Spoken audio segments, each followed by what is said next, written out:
Assalamualaikum warahmatullahi wabarakatuh. Kami dari kelompok pertama. Sebelumnya, perkenalkan saya Awalinda Rizkina Hasibuan, NIM 2140100038, beserta teman saya Sri Safrianti, NIM 2140100031. Di sini kami dari kelompok pertama ingin menerangkan atau memaparkan materi rancang bangun ekonomi mikro Islam.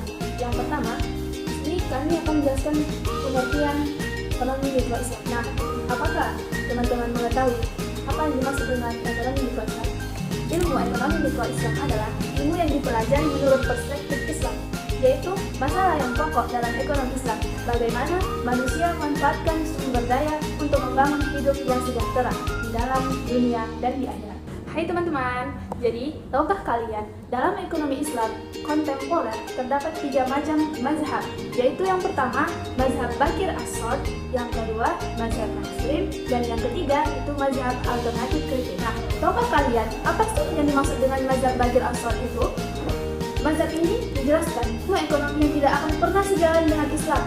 Kemudian, ekonomi ini tetaplah ekonomi dan Islam tetaplah Islam. Keduanya tidak akan pernah dapat disatukan karena keduanya berasal dari filosofi yang saling kontradiktif. Nah, selanjutnya, mazhab yang kedua, yaitu mazhab mainstream. Mazhab ini adalah masalah ekonomi muncul karena sumber daya yang terbatas dan dihadapkan pada kegiatan manusia yang tidak terbatas pula. Dan mazhab yang ketiga adalah mazhab alternatif kritis. Mazhab ini mengkritisi dua mazhab sebelumnya. Apa sih rancang bangun ekonomi Islam itu? Membangun ekonomi Islam tersebut adalah sistem ekonomi yang diibaratkan seperti bangunan rumah yang terdiri dari 3 komponen. Yang pertama adalah fondasi, yang kedua tiang, dan yang ketiga atap. Gambaran paradigma rancang bangun ekonomi Islam dikelompokkan menjadi 3.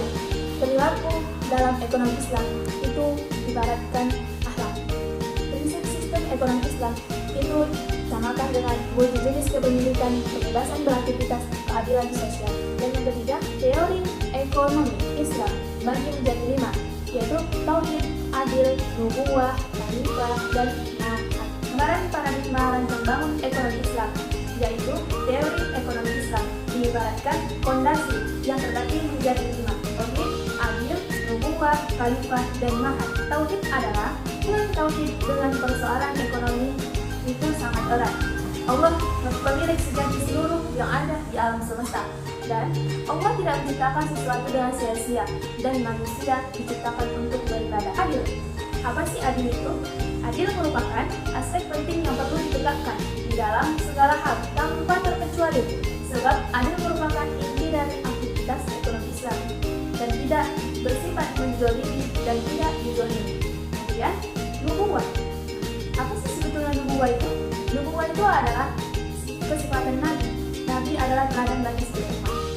Dan Nabi diciptakan dengan 28 sifat yang melekat dalam dirinya, yaitu sifat siddiq, amanah, fatonah, dan tabligh. Khalifah merupakan fungsi manusia diciptakan Allah Subhanahu wa Ta'ala di muka bumi ini. Manusia sebagai khalifah di muka bumi.